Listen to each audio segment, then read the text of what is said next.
ЕГЭ у меня был достаточно давно. Будущий энергетик Артур Хасанов в школе русский язык знал на пятерку, сейчас больше занимается цифрами и расчетами, поэтому решил снова проверить свои знания. Русский язык, я думаю, очень важно. Мы живем в Российской Федерации.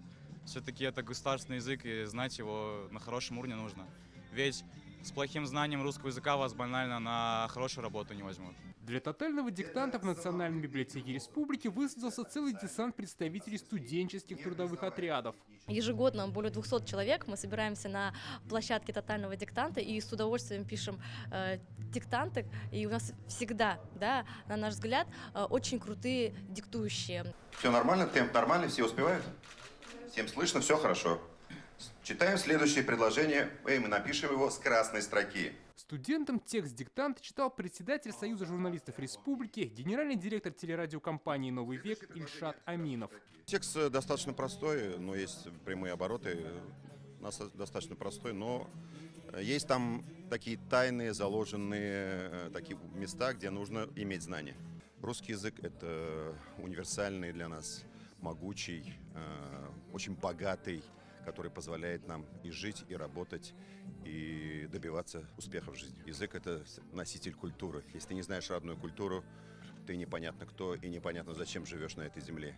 Язык – это и смысл, это и эмоции, это и знания, это, в конце концов, человеческая душа.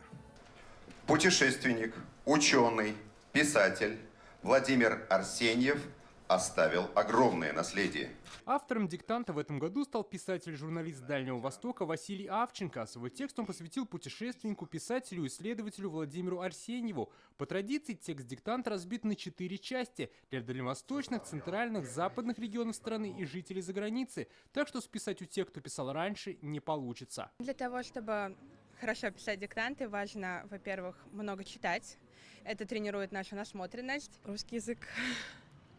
Вообще это голова всему для России, поэтому это наш родной язык, и мы должны его знать и не должны делать ошибки.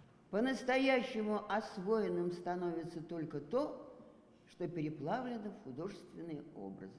Тотальный диктант в Татарстане прошел на 1000 площадок. Свои двери распахнули музеи, учреждения образования, туристические места. В КФУ текст диктовала актриса казанского ТЮЗа Нина Калаганова. По-моему, это очень хорошее.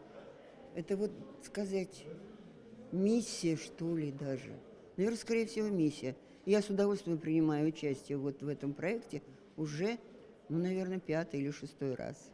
А вы знаете, это очень, по-моему, продвигает всех к изучению русского языка, это раз, к своей грамматике, это 2. С каждым годом число участников тотального диктанта в республике растет. В минувшем году за парты сели почти 25 тысяч человек. На отлично с заданием справились около 7%. Этот год должен побить рекорд посещаемости. Результаты опубликуют после 16 апреля.